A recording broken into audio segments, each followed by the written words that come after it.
وادي الشكل النهائي للطقم بتاعي. اهو بصوا يا جماعه، حلو جدا جدا جدا جدا جدا، صح؟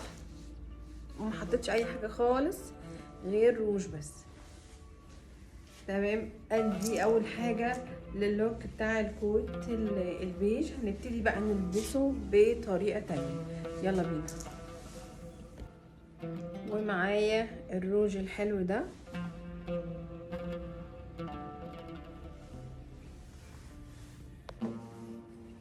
والنهارده كان معايا اوتفيت لذيذ للمبقبزين، لبسناه على الاسود وعلى الكاجوال. وان شاء الله باذن الله المره الجايه اعمل لكم حاجات جديده. بس ما تنسوش تفعلوا زر الجرس وتدوسوا اشتراك عشان يوصلوا